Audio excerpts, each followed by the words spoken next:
Hello, welcome back to Blender Sushi Live. In this episode, I want to give you the breakdown of how I created these effects. It's a 3D effects that's kind of creating the shortest path from origin starting points into the end points, okay?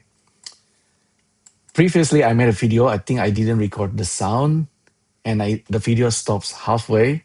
I don't know, somehow with the latest version of the Mac OS, if the memory runs out, it's gonna stop recording without a warning. So let me try explain again. Okay, this is the writing, right? It says try again.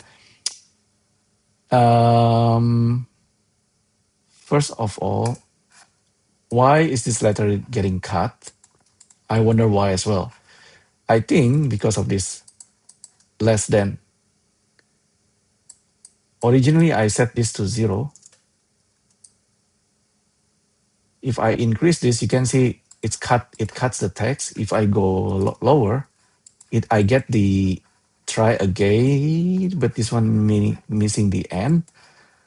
So I was wondering if the character spacing also matters. In this case, indeed, that's the case. And sometimes if it's too small, it doesn't have the lattice. So yeah, this one's working because, and this is cool as well because this one, some points from the very bottom goes all the way to the end. This is more, yeah, I think it's more interesting. Yeah, just leave it like that. Okay, let me explain the breakdown.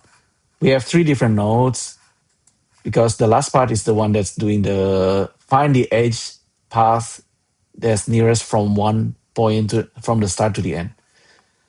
The first part, it creates the string and I just make it standing using 90 degrees, randomize the transform. This one is interesting. We don't really need this, but you can randomize the instance of each letter using this. And then I fill the curve. I didn't know why extrude mesh doesn't work. So we don't have thickness with the text. Anyhow, I just skip that part. Maybe you can fix that. The next part is actually using volume, mesh to volume, distribute points inside volume, distribute it as a grid. So the grid, okay, distribute as the grid. I can make it less. I can make it more. I just keep it 0.2. It's a grid. It's like a voxel, like a Lego blocks that's building inside the volume of this. So it's a bit blocky, but it's okay, not bad. Then instance some cubes with the face that's already deleted. So it's like lattice. It doesn't have any face. Realize instances. Oh, in here, I just randomized the position. You saw me doing this many times, again and again. Merge by distance. This is interesting. Less or more. Less, you get more details. Merge it more. You have less detail and less detail, but more organic. So that's cool. The next one, path the nearest. The nearest path is, yeah, that's the one that's doing the job. Actually, this node, shortest edge path and edge path to curve or edge path to selections.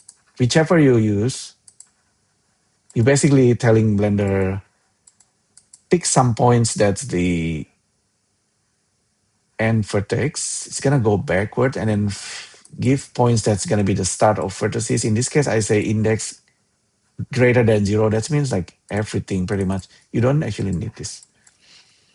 And then turn it into curve, or if you use second one, selection will delete the edge or actually keep the path edge that's involved in here. That's the nodes that's doing all the job. The rest of them, like a curve to tube, you already know me doing this. The trim curve will make it grow. Okay, so it's I think it's in the end it's similar effects. But I mentioned in order to do this, I have to watch a few other videos from ErinDale, and then Johny Blender, and then the other guy also who actually made like how to connect all the dots. It's actually kind of important as well. That's how I figured this out. Otherwise, it's not gonna work. Curve to mesh. It's the guy who actually set this up. I need to reference. So this is like for each element. This one will connect all the dots.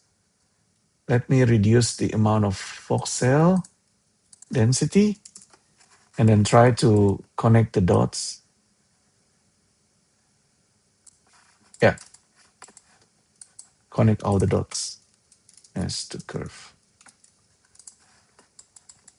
This one, important, very interesting as well. This one, I need to show you this because this is using the for each element. I thought that we need to connect all the dots, but if you use connect all the dots, you won't get nice kind of like a branching and a nice flow of the from one point to the last points. But this is still important. You might need this in the future. Yeah, this is connecting all the dots. Another way is to, yeah, this method.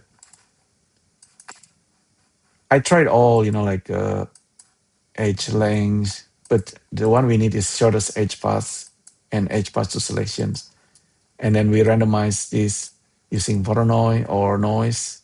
I know this one from ErinDale. So ErinDale show how to do this.